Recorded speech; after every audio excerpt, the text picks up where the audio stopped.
مساء الجمال على متابعين حكايات سما للقصص الكاملة في كل مكان. معاكم ميرنا النجار، ووحشتوني قوي يا حبايب قلبي من القصة اللي فاتت.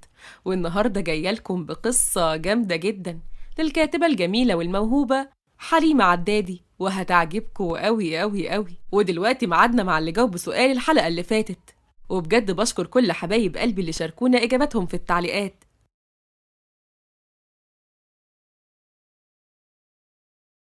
ودلوقتي معدنا مع سؤال قصة النهاردة، والسؤال هو: يا ترى إيه المقصود بكلمة المرابض اللي موجودة في قول النبي صلى الله عليه وسلم: إن لم تجدوا إلا مرابض الغنم وأعطان الإبل فصلوا في مرابض الغنم ولا تصلوا في أعطان الإبل؟ ها، عرفتوا الإجابة؟ هستنى حلكم ليها في التعليقات. وبس كده، تعالوا بقى نبدأ قصتنا. بس قبل ما نبدأ ما تنسوش تصلوا على النبي عليه أفضل الصلاة والسلام، وتشتركوا في القناة وتفعلوا زر الجرس على كلمة الكل عشان يوصل لكم إشعار بكل قصة جديدة بننزلها. ويلا بينا ندخل ونشوف أحداث قصتنا بتتكلم عن إيه. في إحدى بيوت عائلة الراوي الكل كان مشغول بالتجهيزات. النهاردة فرح حفيد حامد الراوي، الحفيد الأكبر، نوح وبنت خالته تقى. كلهم كانوا متجمعين وبيستعدوا للفرح. وصلت عيلة تقى والكل كان مبسوط. ليلى أم نوح قربت من الجد: عمي، ليه طلبت نعمل فرح نوح وتقى هنا؟ ليه ما عملناهوش في القاعة أحسن؟ المكان كان هيكون أوسع. بص يا بنتي، نوح بيشتغل في القوات الخاصة وليه أعداء ممكن يأذوه في أي لحظة، عشان كده هنعمل الفرح هنا عشان سلامته. اللي تشوفه يا عمي. هروح بقى أشوف أهل العروسة، يمكن يكون ناقصهم حاجة. صحيح، هو نوح فين؟ مش شايفاه. قال عنده حاجة مهمة وهيرجع بسرعة، بس اتأخر. أكيد هيجي دلوقتي، مكان شغله مش بعيد. ليلى لسه هتمشي دخل أحمد ابنها الصغير، كان شكله مخطوف وعينيه مليانة دموع. أحمد بدموع: جدي البوليس بره وبيقولوا نوح مات، تعالى بسرعة شوف في ايه. ليلى بصدمة ودموع: لا ابني جاي، ده يوم فرحه، مش ممكن يروح مني. اهدوا شوية، اهدوا، تعالوا نشوف البوليس بيقول ايه. اكيد في حاجة غلط، مفيش حاجة حصلت. وخرجوا معاهم شوية من المعازيم اللي وصلوا، واخت تقى كانت معاهم. شاف اللواء ومعاه كام واحد من الشرطة. اهلا وسهلا، نورتنا يا سيادة اللواء، اتفضلوا.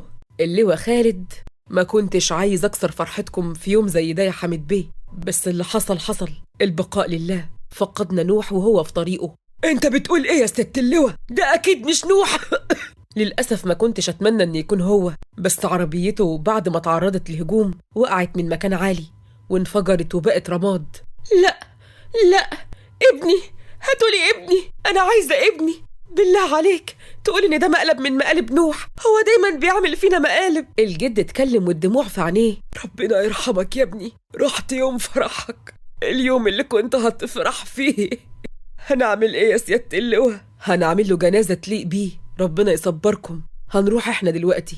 الشرطة راحت، وليلى وقعت على الأرض منهارة من العياط، وبنتها سيلة قاعدة جنبها بتعيط. مسكتها من ايديها ودخلتها لجوه. سما كانت واقفة معاهم وهي مصدومة، طلعت تجري عند اختها: الحق يا تقى، الحق يا تقى، نوح. تقى بقلق: نوح ماله يا سما؟ أنا سمعت صوت العربيات بره، هو وصل؟ نوح مات يا تقى، نوح راح، البوليس هو اللي جاب الخبر. سما، ده مش هزار. انتي سامعة انتي بتقولي ايه؟ بعد الشر عليه، بلاش الهزار ده، ماشي؟ دي حقيقة يا تقى، نوح مات، افهمي بقى، انا مش بهزر، صدقيني، يا ريتني كنت بهزر. ام تقى قالت: سما، انتي بتقولي ايه؟ تقى، تعالي ننزل يا بنتي نشوف في ايه. تقى نزلت تجري هي وامها واختها سما.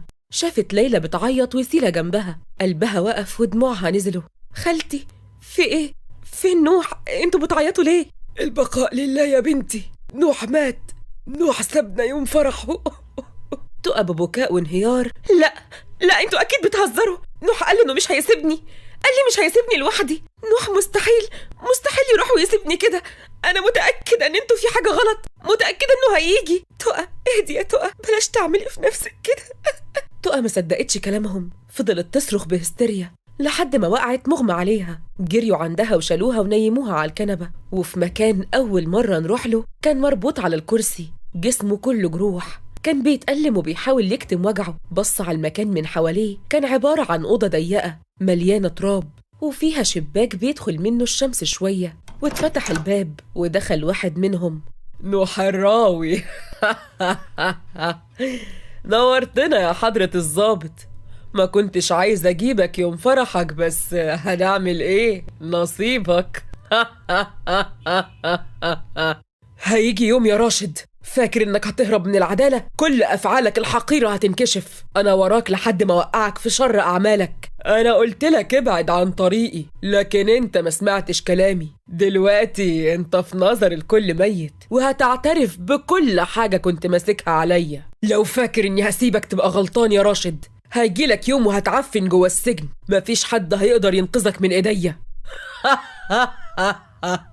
مش لما تطلع من هنا الأول؟ ده حتى لو قتلتك محدش هيدور ورايا. خاف على حبيبة القلب. صحيح هي كان اسمها ايه؟ تقى مش كده؟ خليك بعيد عنها. اللي هيقرب من تقى هنسفه من على وش الأرض. لو لمست شعرة منها أقسم بالله ما هرحمك يا واطي. لو خايف عليها اعترف مخبي المعلومات اللي ماسكها عني فين. كنت عارف انك هتاخدهم لسيادة اللواء خالد. مش هتاخد مني حاجة يا راشد، وأعلى مفخيلك اركبه. مش هخليك برا كتير، هرميك جوه السجن عشان تتعفن جواه، وعشان تتعاقب على كل أفعالك يا راشد. أنا هسيبك تفكر، وهرجعلك بعد شوية، وهيكون عقلك رجعلك وفكرت كويس. ولو تقى تهمك هتتكلم، وإلا هجيبلك جثتها قريب. راشد خرج، ونوح فضل يحرك الكرسي بعصبية، وعينيه بتطلع شرار كان هينفجر من الغضب.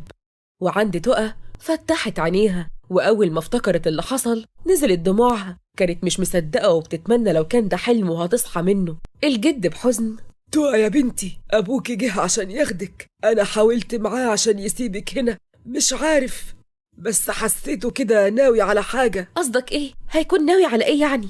دخل سعد والد تقى في اللحظة دي، واتكلم بصوت باين عليه الغضب: قومي تعالي معايا، هنكتب كتابك على ابن عمك ونلم الفضيحة دي. تقى ببكاء: انت بتقول ايه يا بابا؟ فضيحة ايه؟ ده نوح لسه ميت، وحضرتك بتقول لي اتجوز؟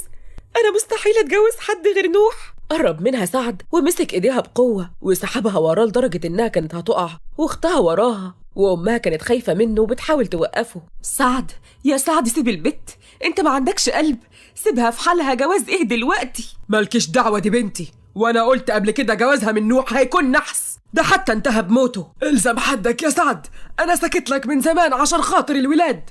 فكر كويس قبل ما تنطق باللي بتقوله. انا جيت اخد بنتي وامشي، ومش عايز منكم حاجة. يلا انت وهي، مش عايز اسمع كلمة والا همد ايدي عليكم. مسك ايديها وسحبها وراه وهي بتعيط، وابوها بيسحبها من غير شفقة ولا رحمة. ليلى ببكاء: لو نوح كان موجود ما كانش سعد هيقدر يعمل كده، كان هيحميها وواقف في ظهرها. ربنا ينتقم من سعد ويحفظ تقى. هحاول اتصرف. البنت مش عايزة تتجوز، وسعد عايز يجوزها بالغصب. اعمل حاجة عشان خاطر نوح، لو كان عايش مش هيسمح ابدا بكده. اطمني، مش هيحصل اللي في دماغ سعد ده. سعد طول عمره اناني وقاسي على ولاده، وما فيش في قلبه رحمة. اختي اتعذبت معاه كتير وصبرت، كانت بتقول يمكن يتغير، بس ما فيش فايدة. ولما ولدت تقى عذبها اكتر لما ولدت بنتها التانية. هو مش بيحب البنات. اهدي يا ليلى، اهدي، وبلاش تتعبي نفسك. أنا هروح أشوف البوليس عمل إيه وراجع على طول. الجد خرج، وليلى فضلت تعيط وبنتها جنبها. الفرح اتقلب لحزن ودموع. فرحتهم انكسرت بفراق نوح. وبعد مرور أسبوع تقى دبلت، طول الوقت بتعيط ومش قادرة تصدق اللي حصل، ولا عارفة تعمل إيه عشان تخلص من الجواز من ابن عمها. سمعت صوت زعيق أبوها: سعد، انت ليه مصر على جواز تقى من ابن أخوك؟ انت عارف إنها مش موافقة، سيب البنت في حالها. هتتجوزوا يعني هتتجوزوا غصب عنها. أنا زهقت منكم. أنا كنت عايز ولد، أعمل إيه بالبنات؟ بنات تجيب العار والمشاكل. يا بابا انت ليه بتكرهنا بالشكل ده؟ بنت او ولد كلهم زي بعض، انت ليه عايز تكسر تقى؟ أنا مش عايز أسمع صوت حد فيكم، فاهمة؟ قولي لبنتك تحضر نفسها، ابن عمها هيجي ياخدها عشان تروح معاه. تقى خرجت بعد ما سمعت كل حاجة. بالله عليك سيبني في حالي، أنا اللي فيا مكفيني، ومستحيل اتجوز حد غير نوح. أنا قلت كلمتي ومش عايز أي اعتراض. حضروا نفسكم، ولو عملتوا أي غلطة هتزعلوا مني قوي. سعد كمل كلامه وخرج وسابهم في حالة من الحزن. وتقى كانت بتعيط من اللي بيحصل معاها. ماما، أنا مستحيل أوافق على الجوازة دي. تقى انت ناوية على إيه بس يا بنتي؟ هتعملي إيه؟ أنا عارفة أنا هعمل إيه يا ماما، مستحيل أكون لحد غير نوح، مستحيل. ودخلت أوضتها. كانت حاسة بصداع رهيب، غيرت هدومها وخدت شنطتها وخرجت بسرعة. أمها بصت لها باستغراب. انت رايحة فين يا تقى؟ أبوك هيجي بعد شوية. أنا ههرب من البيت يا ماما، مش هتجوز ابن عمي ده، خلوا بالكم من نفسكم وادعي لي يا ماما. هتروحي فين يا بنتي؟ انت ما تعرفيش حد. بلاش تروحي كده، أنا هكلم خالتك تلاقي لنا حل. بلاش يا ماما، خالتي اللي فيها مكفيها، مش قليل عليها، كفاية عليها موت ابنها، هزود عليها مشاكلي. أنا هروح لأي مكان. روحي يا بنتي عندها، أنا متأكدة إن جد نوح مش هيسيبك، علشان خاطري تروحي عندها. حاضر يا ماما حاضر، اطمني، أنا هروح لها، يلا سلام. وخرجت تقى ودموعها نازلة على وشها. كانت حاسة إنها تايهة، مش عارفة تروح عند خالتها ولا تفضل في الشارع. كانت واقفة سرحانة، ووقفت قدامها عربية ونزل منها 5 أشخاص، ولسه هتهرب مسكوها بالقوة ودخلوها جوه العربية واتحركوا بسرعة. وعند نوح فتح عينيه وكان حاسس بألم رهيب بسبب الجروح اللي في جسمه. كان بيتمنى يخرج عشان يطمن أهله عليه ويطمن على حبيبة قلبه تقى. يا رب ساعدني ساعدني عشان أخرج من هنا، أكيد أهلي زعلانين علشاني. وتقى هتعمل إيه؟ وأثناء ما هو بيكلم نفسه دخل راشد وهو بيضحك بخبث. اطمن، أهلك زعلوا ولسه هيزعلوا على حبيبة القلب، اطمن شوية وهيجيبوها لك. نوح بغضب.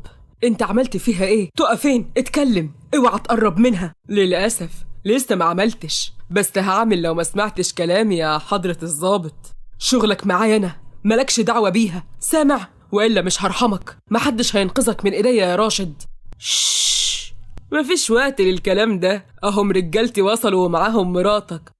صحيح، انت لسه ما اتجوزتهاش. نوح اتعصب وما بقاش شايف قدامه من شدة الغضب.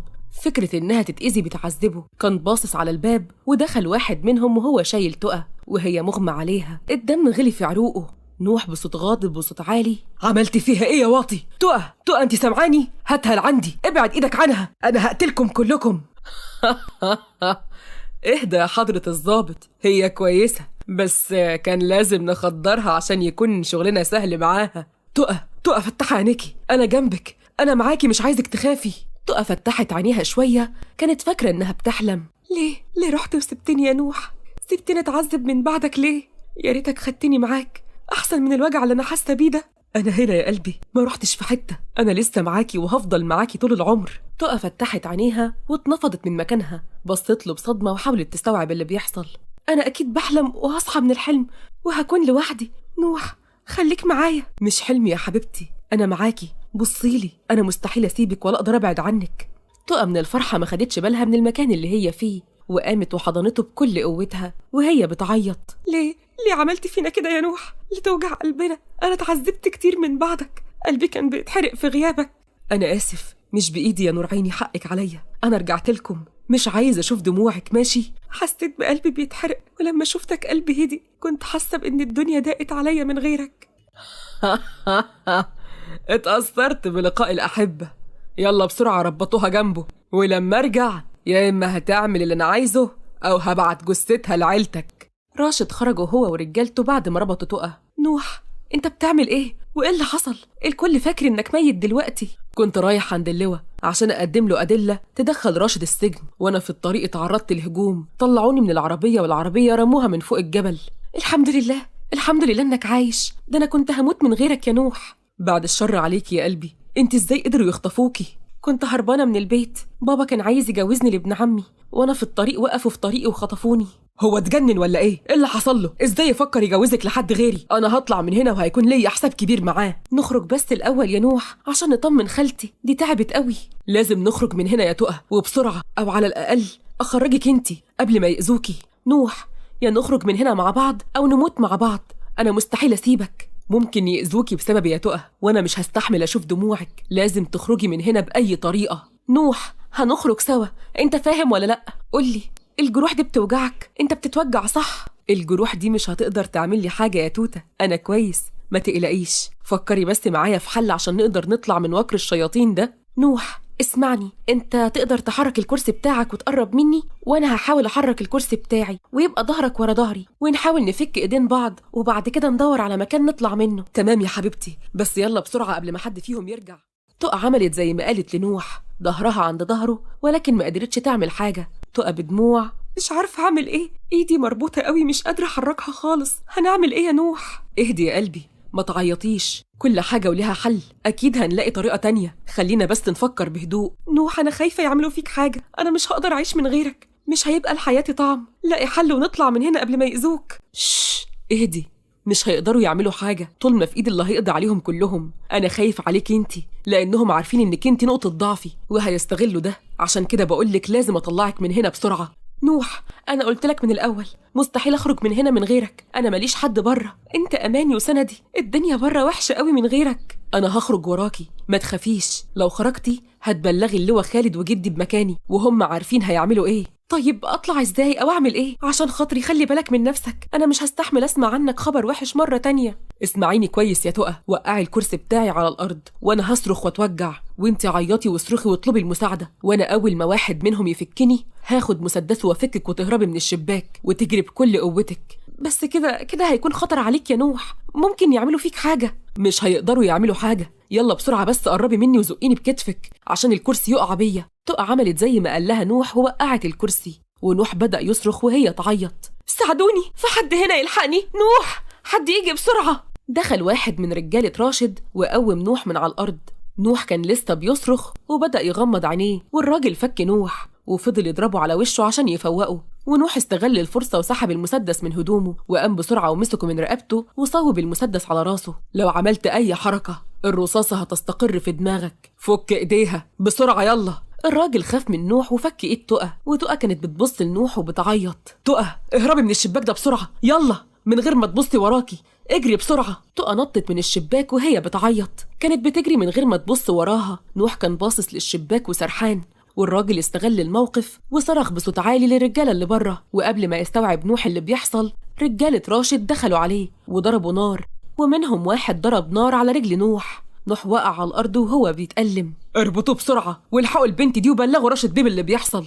يا رب يا رب احميها وساعدها. تقى فضلت تجري ودموعها نازلة وما كانتش عارفة هي فين ولا رايحة على فين. عقلها وقلبها فضلوا مع نوح. وصلت للطريق كانت بتحاول توقف أي عربية لحد ما وقفت عربية جواها راجل. تقى بعياط بالله عليك تاخدني على العنوان ده بسرعة. اهدي يا بنتي، اركبي واحكي لي مالك بتجري كده ليه؟ خايفة من ايه؟ ركبت تقى ورا وجسمها كان بيتنفض وحكت للراجل كل اللي حصل وهي بتعيط. وفي بيت الراوي كانوا قاعدين في حالة حزن وساكتين. ليلى بتعب.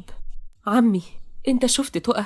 لا يكون ابوها عمل لها حاجة، بقالهم كام يوم ما نعرفش عنهم حاجة. مش عارف والله، انا اهملت البنت اليومين دول، مش عارف عنها حاجة، كنت بطمن عليها لكن الفترة دي ما قدرتش اطمن عليها. دي أمانة أخويا ولازم نحافظ عليها، ما نسيبهاش لأبوها يعمل فيها كده، لازم نعمل حاجة.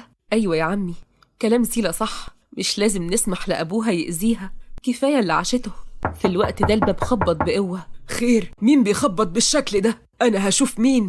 قام حامد وهو قلقان، وأول ما فتح الباب اتصدم لما شاف تقى بالحالة دي، شكلها كان متبهدل، افتكر إن أبوها هو اللي عمل فيها كده. مالك يا بنتي؟ مين اللي عمل فيكي كده؟ حصل لك ايه؟ تعالي ادخلي معايا، هاتولها مية بسرعة. قعدت تقى وشربت المية وكلهم كانوا بيبصوا لها بقلق. مالك يا بنتي؟ ايه الحالة اللي انت فيها دي؟ ابوكي عمل لك حاجة؟ لا مش بابا، ده نوح، انا شفت نوح، الحقوه بسرعة. بصوا لها بصدمة وعدم تصديق. الجد افتكر ان حصل لها كده من الحزن. اهدي يا بنتي، لازم ترتاحي. نور الله يرحمه، أنا عارف إنها صعبة. يا جدي أنا مش بخرف، أنا بتكلم جد، نوح عايش ومخطوف وهو اللي طلب مني أبلغك وأبلغ سيادة اللواء خالد بسرعة بس عشان تروحوا له. أخويا عايش؟ إزاي؟ أمال ليه البوليس بلغنا إنه مات؟ يا تقى أنت متأكدة؟ طب عرفيني إزاي؟ وشفتي نوح فين؟ تقى أخدت نفس عميق وحكت لهم كل اللي حصل من ساعة ما هربت من البيت لحد ما هربت من عند نوح، واتكلمت بدموع. نوح محتاج لكم، الحقوه بسرعة قبل ما يغيروا مكانه. ابني عايش، الحمد لله يا رب، ألف حمد وشكر ليك يا رب. عمي بالله عليك رجع لي ابني. الحمد لله، أنا هروح أبلغ اللواء خالد، هو هيعرف إزاي ينقذه. أنت فاكرة المكان كويس؟ أيوة فاكراه كويس، أنا جاية معاكم. اطلعي بسرعة غيري هدومك وتعالي. وعند نوح رجله كانت بتنزف، الألم كان باين على وشه، أغمى عليه من شدة الألم. دخل راشد وهو متعصب. أغيب عنكم شوية ارجع الاقيكم مش قادرين تحافظوا على بنت واحدة، فشلة، دي كانت فرصتنا الوحيدة عشان اخلي الغبي ده يعترف. ما تخافش يا بيه، رجالتنا وراها واكيد هيمسكوها. اتمنى ما تهربش منهم والا هسود عشتكم ومش هرحم حد فيكم، فاهم يا غبي؟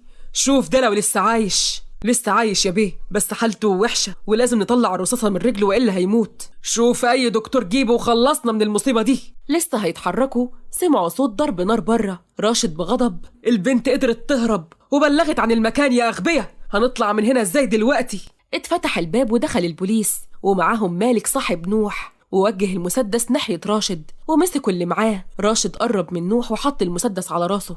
سيبوني أمشي من هنا وإلا هفجر لكم راسه قدام عينيكم. راشد سلم نفسك، مش هتقدر تهرب المرة دي. نزل سلاحك واستسلم. أنا قلت لك ارمي سلاحك وسيب نخرج من هنا أو هموت أنا ونوح هنا النهاردة. مالك استغل انشغال راشد في الكلام وضرب نار على إيده اللي ماسكة المسدس، والمسدس وقع من إيد راشد وفضل يصرخ من الألم. مالك جري لعنده ومسكه وحط في إيده الكلبشات وطلب منهم ياخدوا نوح ويودوه المستشفى. تقى كانت قاعدة جوه العربية لحد ما شافتهم جايين وشايلين نوح. نزلت تجري عليه: نوح رد عليا، عملوا فيك ايه؟ اعملوا اي حاجة للنزيف ده بينزف. ابعدي، لازم ناخده للمستشفى بسرعة، وانتوا خدوا راشد ورجالته لعند اللواء خالد. انطلقوا في طريقهم للمستشفى، وتقى حطت راس نوح على رجليها وكانت بتمسح على راسه وهي بتعيط.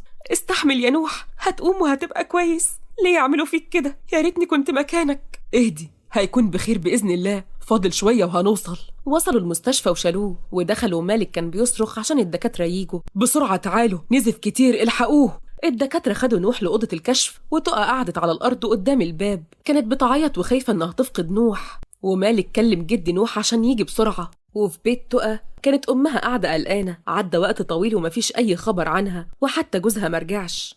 ماما، مفيش أي خبر عن تقى، أنا خايفة عليها. ده حتى بابا لسه مرجعش. تفتكري يكون لقاها وأخدها؟ لا يا بنتي، أكيد لأ. إن شاء الله تكون راحت عند خالتك ليلى وبعدت عنه. طب كلمي خالتي، يمكن تكون وصلت لعندها. خلينا نطمن عليها، أنا خايفة يا ماما. اتصلي عليها يا بنتي يمكن ترد. خالتك لسه قلبها محروق على ابنها الله يرحمه. سما خدت التليفون واتصلت بخالتها. ردت عليها: ليلى، تقى وصلت عندك ولا لسه؟ أنا قلقانة عليها. اهدي يا حبيبتي، تقى بخير، اطمني. تقى في أمان طول ما هي جنب نوح. انتي بتقولي ايه؟ نوح فين؟ وايه اللي حصل؟ نوح الله يرحمه. نوح ما ماتش، نوح لسه عايش، واحنا في الطريق رايحين على المستشفى، حصلين على هناك. ليلى حكت لها كل اللي حصل. أم تقى بحزن: يا عيني عليكي يا بنتي، كل ده حصل معاكي واحنا ما نعرفش. اقفلي يا ليلى، احنا جايين عندكم على المستشفى. اسمها ايه المستشفى دي؟ تمام يا حبيبتي، هبعتلك العنوان، خدي بالك وانت جايه. قفلت مع اختها ودخلت غيرت هدومها عشان تخرج هي وسما. وأول ما فتحت الباب لقت سعد في وشها. سعد بغضب: رايحة على فين في الوقت ده؟ ادخلي جوه عند بنتك المنحوسة، حتى ابن عمها غير رأيه ومش عايز يتجوزها. رايحة عند بنتي، تقى مش محتاجة لحد، هي لقت نوح خلاص. نوح ايه؟ مش الزفت ده مات وخلصنا منه؟ رجع ازاي؟ ابعد من قدامي، مش وقته الكلام ده، سيبني اروح اطمن على بنتي وابن اختي. خرجت أم تقى هي وبنتها سما، وقفوا تاكسي واتحركوا. وفي المستشفى كان الكل واقف على أعصابه مستنيين الدكتور يخرج يطمنهم على نوح. وتقى مش قادرة توقف عياط. وصلت أمها وأول ما شافتها جريت عندها وحضنتها. تقى وهي بتعيط: ماما، بعد ما لقيته خايفة يروح مني. أنا خايفة قوي يا ماما، قلبي بيوجعني. اهدي يا بنتي، بإذن الله هيبقى كويس وهيقوم بالسلامة. ما تعيطيش، نوح لو شافك بالحالة دي هيزعل قوي. كلام ماما صح يا توتة، امسحي دموعك. اطمني يا بنتي، هيبقى بخير. نوح قوي وهيطلع منها إن شاء الله. وفي اللحظة دي خرج الدكتور والكل جري ناحيته: طمنا يا دكتور، نوح عامل ايه؟ الحمد لله طلعنا الرصاصة، هو دلوقتي في العناية المركزة، جسمه اتعرض للتعذيب، هو بس محتاج راحة وهيفوق بكرة إن شاء الله. دكتور، ممكن أشوفه بس شوية؟ هو محتاج راحة، بس هسمحلك ب5 دقايق تدخلي لوحدك. حاضر 5 دقايق بس وهطلع على طول، أوعدك يا دكتور. تقى دخلت عند نوح، ولما شافته بالحالة دي نزلت دموعها. قعدت جنبه ومسكت إيده. تقى بدموع: وحشتني قوي يا نوح، الحياة من غيرك وحشة قوي، ارجع لي بقى، انت وعدتني انك مش هتسيبني لوحدي. وفضلت تتكلم معاه كأنه سمعها لحد ما دخل الدكتور وطلب منها تطلع عشان يرتاح. وطلعت تقى وكان باين على شكلها التعب. الوقت اتأخر وكلنا تعبانين، روحوا ارتاحوا وابقوا تعالوا بكرة الصبح، محدش هيقدر يدخل عنده، وجودكم هنا ملوش أي لازمة. أنا عايزة أبقى معايا جدي، مش هروح لأي مكان قبل ما أطمن على نوح. نوح بقى كويس، اطمني، انتي محتاجة ترتاحي عشان لما يفوق ما يشوفكيش بالحالة دي. اسمعي الكلام يا تقى يا بنتي، وبكرة الصبح هنيجي، يلا نروح على البيت عشان نرتاح ونبقى نرجع بكرة. توتة، اسمعي الكلام، انتي تعبانة ومحتاجة ترتاحي شوية. ازاي ارتاح وانا سايباه لوحده؟ هرتاح بس وقت ما اسمع صوته. يلا يا خالتي. وخرجوا من المستشفى وراحوا على بيت الراوي علشان يرتاحوا. ولما وصلوا كل واحد راح على اوضته عشان يرتاح. وتاني يوم الصبح الكل صحي وحضروا الفطار، في اللي قدر يفطر وفي اللي ما قدرش وشرب قهوته. بس بعدها اتحركوا عند نوح ووصلوا، ودخلت تقى تجري وبقيت العيلة وراها، ولقت الدكتور في وشها. طمني يا دكتور، نوح عامل ايه؟ اقدر اشوفه؟ الحمد لله هو كويس، فاق من بدري، تقدروا تدخلوا تشوفوه، بس بلاش كلام كتير لسه تعبان. ودخلوا أوضة نوح وتقى جريت عنده وقعدت جنبه وهي بتعيط. نوح الحمد لله اني شفتك بخير، قلبي كان هيقف من غيرك، بلاش تعمل كده تاني وتخضني عليك. الحمد لله انا كويس يا قلبي، اطمني، وبلاش دموع، في قمر يعيط كده. الحمد لله على سلامتك، ربنا يحفظك ليا. الحمد لله على سلامتك يا ابني، طمني عليك. انت كويس يا حبيبي؟ كده توجع قلبي عليك. الله يسلمك يا جدي، انا كويس. ماما نور عيني، بلاش عياط، دموعك دي بتوجع قلبي، ربنا يحفظك ليا يا رب يا نور عيني. الحمد لله انك رجعتلي وشفتك بخير، انا بخير، مش عايز دموع بقى، انا رجعت لكم اهو، والفضل يرجع لتقى بعد ربنا جعلها سبب عشان ارجع. شد حيلك بسرعة عشان تتجوزوا، البنت كانت هتموت في غيابك. بعد الشر، انا جنبها ومش هسيبها تاني، وهفضل جنبها طول العمر. ربنا يحفظكم لبعض ويبارك فيكم يا حبايبي، وافرح بيكم واشوف ولادكم. انا شكلي هتجوز هنا في المستشفى. وليه لا، قوم بس انت بالسلامة وهنعمل لكم اكبر فرح وتكبر فرحتكم مع بعض. امتى هطلع من هنا؟ انا مش بحب المستشفيات، عايز ارجع البيت. اتحسن الاول وترجع تنور البيت ان شاء الله يا حبيبي، انت محتاج رعاية، انا هرتاح لما اكون معاكم، مش هنا يا جدي. استنى شوية بس لحد ما تكون كويس عشان ما ترجعش هنا تاني. طب يلا بينا يا جماعة، خلوا نوح يرتاح. الكل فهم الجد قصده ايه، خرجوا عشان يسيبوا تقى مع نوح يتكلموا شوية. كنت خايفة عليكي قوي، كنت حاسس بقلبي هيطلع من مكانه، كنت اتمنى لو اقدر اطير وابعدك عنهم، كان صعب عليا اسيبك وسطهم واهرب، انا سبت قلبي معاك، كنت بجري وبدعي ربنا ان اقدر الحقك. اليومين اللي عدوا عليا دول كانوا اصعب يومين مروا في حياتي، الدنيا ضاقت بيا قوي يا نوح، تهت وما بقتش عارفه اعمل ايه. انت يا قلبي اللي حصل، لازم نفكر في اللي جاي، وحضري نفسك عشان فرحنا، اتمنى ان اقدر اسعدك ونعيش ايام حلوه. هفضل خايفه دايما يا نوح، انت ليك اعداء كتير قوي من لما اشتغلت الشغل ده، ودايما كنت بتحاول تحمي اهلك. ما تخافيش، مش هيحصل غير اللي ربنا كاتبه، هفضل احميكم دايما واخلي بالي من نفسي عشانكم، ربنا يحفظك لينا وتفضل دايما معانا وجنبنا يا نوح. وبعد اسبوع نوح كان كويس وخرج من المستشفى، وبدأوا تحضيرات الفرح عشان يكون مميز. ووالد تقى تعب والتعب اشتد عليه، وتقى كانت قاعدة جنبه بتهتم بيه وبتسهر على راحته. بابا انت كويس؟ حاسس بايه؟ ليه بتهتم بيا؟ انا كنت بعاملك بأسوأ. ليه بتسهري جنبي طول الليل وانا اللي كنت دايما مش بعاملك زي ما الاب بيعامل بنته؟ مهما عملت هتفضل بابا، الحقيقة دي مش هتتغير، رغم قسوتك كنت دايما بستنى تحن علينا وتقف جنبنا وتكون سند لينا زي ما كل اب بيعمل مع ولاده، كنت بشتاق لحضنك.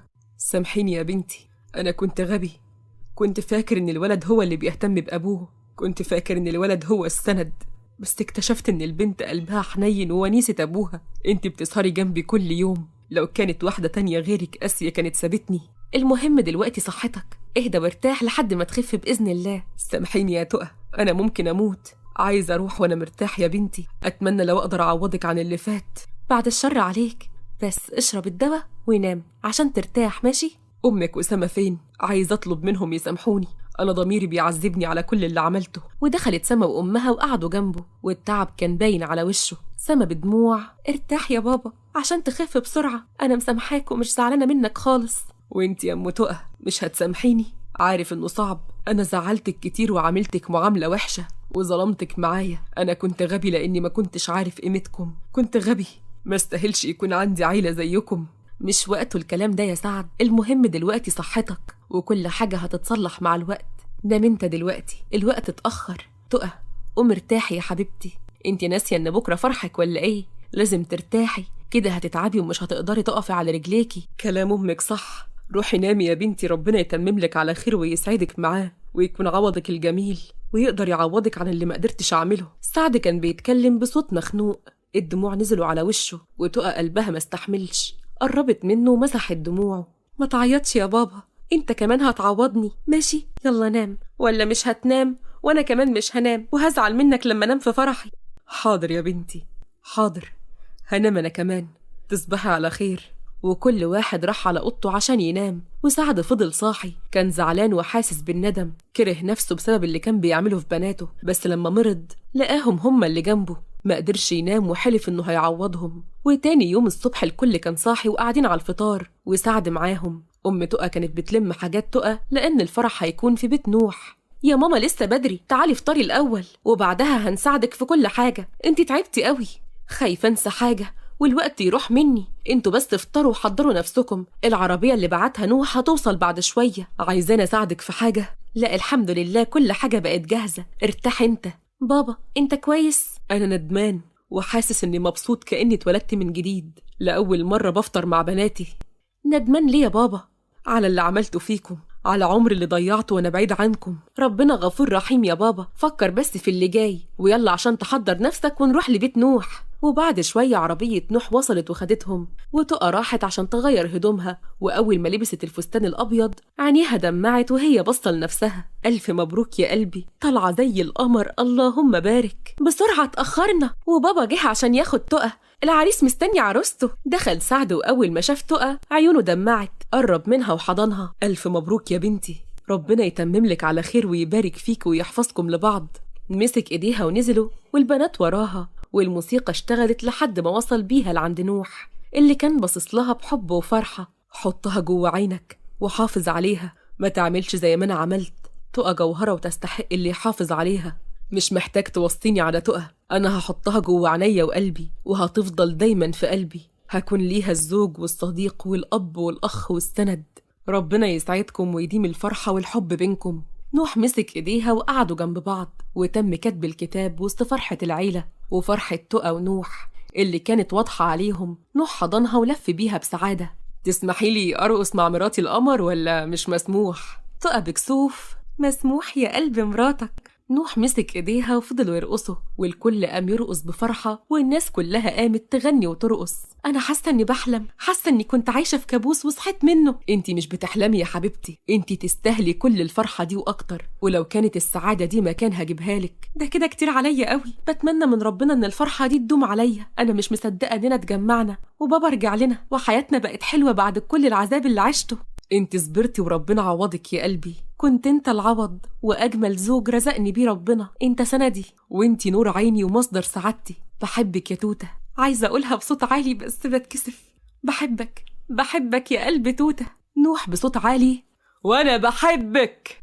وبكده تكون خلصت قصتنا، أتمنى إنها تكون عجبتكم، وهستناكم تشاركوني في التعليقات عن أكتر شخصية حبيتوها في القصة، وما تنسوش تفرحوني باللايك والاشتراك في القناة عشان يوصل لكم كل جديد. مع السلامة.